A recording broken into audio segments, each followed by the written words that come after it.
អង្គការឃ្លាំមើលសិទ្ធិមនុស្សអន្តរជាតិបានផ្ញើលិខិតបង្ខំឲ្យលោកនាយករដ្ឋមន្ត្រីថៃអនុទិនច័ន្ទវរៈគុលត្រូវស្រោតរស់រាន់ដោះស្រាយបញ្ហារំលោភសិទ្ធិមនុស្សនៅក្នុងប្រទេសរបស់ខ្លួនឲ្យបានឆាប់រហ័ស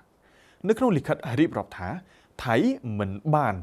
គោរពទៅតាមពាក្យសម្ដីដែលខ្លួនធ្លាប់ប្រកាសនៅក្នុងមហាសន្និបាតនៃអង្គការសហប្រជាជាតិកាលពីខែកញ្ញានោះទេ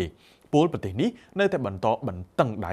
រដ្ឋបិទលើសេរីភាពនៃការបញ្ចេញមតិរិះគន់និងការនិយាយប្រឆាំងដែលក្នុងនោះមនុស្សប្រមាណ1686នាក់ត្រូវបាន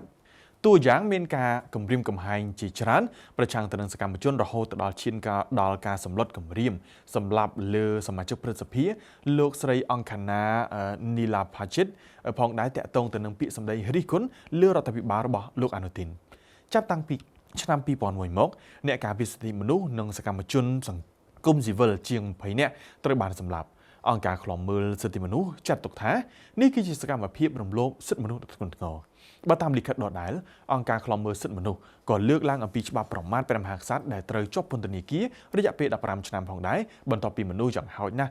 284នាក់កំពុងត្រូវបានចោទប្រកាន់តាក់ទិនទៅនឹងករណីមួយនេះក្រៅពីការរំលោភលើសិទ្ធិមនុស្សអង្គការឃ្លាំមើលសិទ្ធិមនុស្សអន្តរជាតិក៏កំពុងតែព្រួយបារម្ភលើរដ្ឋាភិបាលរបស់លោកអនុទិនពាក់ព័ន្ធទៅនឹងការអនុវត្តច្បាប់ប្រឆាំងទៅនឹងការធ្វើទរណកម្មការបាត់ខ្លួនដោយបង្ខំការការពារជនភៀសខ្លួន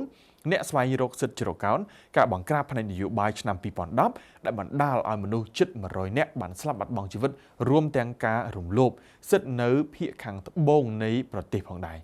អង្គការសិទ្ធិមនុស្សអន្តរជាតិនឹងបន្តឃ្លាំមើលបញ្ហាសិទ្ធិមនុស្សនៅក្នុងប្រទេសថៃហើយសង្ឃឹមថារដ្ឋាភិបាលរបស់លោកអនុទិននឹងបន្តអនុវត្តដំណោះស្រាយទាំងនេះប្រកបដោយប្រសិទ្ធភាព